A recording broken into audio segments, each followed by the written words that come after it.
'Tis the season to be jolly, isn't it? Here in the real world and in video games as well, because this is the top 7 Christmas video games. Video games that are all about the Christmas spirit, the feeling of the winter holidays, and that greatest gift of all, giving to other people. And because it's video games, you're usually giving them lead at very high speeds. These games are all about the celebration of winter's great majesty, or whatever passes for Yuletime cheer when you're mowing down people with machine guns in a level from Counter-Strike, the winter version of Dust 2. That being said, let's get it started with number 7, A Vampyre Story. Now, this game may not take place precisely at Christmas, but it's around that area of the holidays of the Winterfest. It's not actually even placed in an area where Christmas is celebrated because, you know, there's kind of a big, well, not a big, there's a bad vampire ruling over the village, and people basically celebrate hiding, a lot of hiding, but it does have that feeling of Nightmare Before Christmas, and the graphics and the music, it sort of has that Christmassy feel to it, and that makes it so enjoyable, so lovely, and you'll probably claw your eyes out because you know there is not gonna be a sequel ever, even though this game was so charming when it came out. And people on some websites like 1UP chose to review it badly by not actually playing it before saying it was a bad game. Number 6, Hitman Blood Money. The thing you have to know is that I had no idea that IO Interactive was gonna do a special Christmas event for the current Hitman. And hey, some people may not make it in time for that event, so you're better off currently with Blood Money, because Blood Money has one of the greatest Christmas adventures ever made. You have to infiltrate something that is essentially the Playboy Mansion but on an island, and not any kind of island, the kind of island you wish you would be on in a zombie apocalypse, the kind that's just one giant rock with a building constructed through it. And you get to dress up as Santa. You get to kill people dressed up as Santa. There's snow everywhere, the guards, they're wearing Santa hats, there's a tree, there's people dying next to the tree because you killed them sometimes. Though naturally, you being a highly trained killer, because you've played the same mission for 80 times until you understood it to the point where you can do it in your sleep, you're not gonna just kill everybody at random, only your targets. As Santa Claus, bring on the Christmas cheer or die. Number 5, Freedom Fighters. The game doesn't take place entirely during Christmas. It starts off, I'm not exactly sure when it started off, it was summer or spring or something, but the climax, the ending part, takes place during the winter, during Christmas, and you'll get a chance to see just how Christmassy an invasion of the United States by the USSR can be. It's set in an alternate timeline where the USSR never died and basically ruled everything. You lead a small band of freedom fighters trying to beat back the invasion, failing for most of the time, but in the end, in that icy frozen, whatever the waters around Manhattan are called, it's the ocean, isn't it? It's the Atlantic Ocean, right? You get to fight for your freedom. And you'll even have a base, one that, if I'm not mistaken, actually gets a bit decorated with Christmassy themes. This is a fantastic game, which I'm not sure you can actually buy anymore, but it's still a fantastic game. One where you kind of play as a Mario brother, Luigi. The fat guy gets kidnapped. Number 4, Batman Arkham Origins. So, it's Christmas, you're Batman. Actually, it's Christmas Eve, and you are Batman. I do not have to say anything else. Yeah, the game had a few issues, especially on PC and on console. They didn't really patch it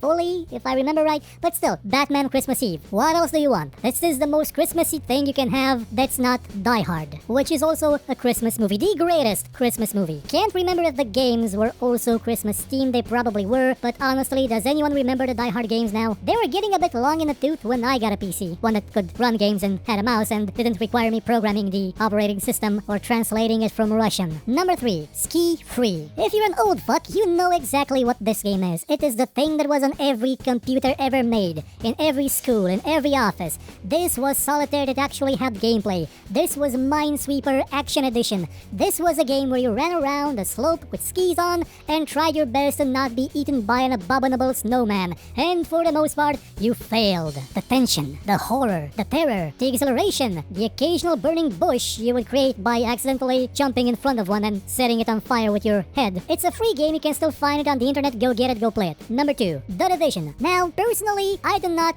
like The Division. It's kind of boring. I've heard that the new survival mode makes things interesting. I hope it does, for the people that bought it at least, because the Dark Zone PvP, in theory, would have been fantastic. In practice, it's kinda pointless. But the thing that isn't pointless is the way they created that world. Ubisoft actually paid people to go to New York around Christmas and take notes on what the Christmas theme of New York was, on what made New York Christmas Christmassy. Instead of, you know, watching Home Alone 2 or looking up pictures on the internet. What I'm saying is that Ubisoft had a lot of money to spend on this game, and they send their people on holiday as a work assignment, whereas in my day job, they make me work on my holiday after returning from the hospital because I'm also paid less than minimum wage. It's not important. We have a Patreon, people. We have a Patreon, please. What's important is that the theme of Christmas is actually very well made in the Division. It looks fantastic. It feels fantastic. That snow is superb. This is the best snow you'll see in the game. Yeah, it's even better than that snow game on Steam, which is all about snow. It feels so Christmassy until you start playing it and it kind of turns out to be meh. But again, the survival mode, I've been told, is not awful. And the most Christmassy game is number 1, Serious Sam The Second Encounter. Why? This is why.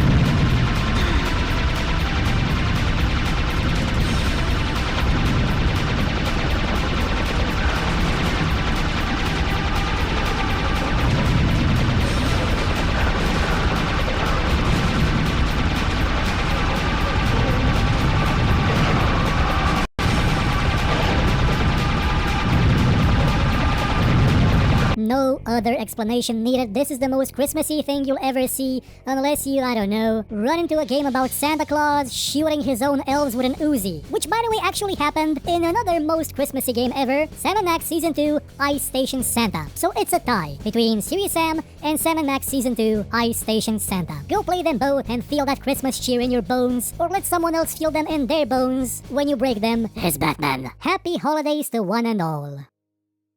Thank you for watching this show. If you enjoyed it, please consider watching some of our other videos and maybe sharing them or giving a thumbs up if you feel like it. And if you really liked what you saw, please check out our Patreon page. For just $1 a month, you could help us make much better shows and get some rewards in the process. Or you could consider buying my book called Tale of Doom. Volume 1 is out now and available for just $2. And as always, if you thought it was horrible, you know where to find me and complain about it.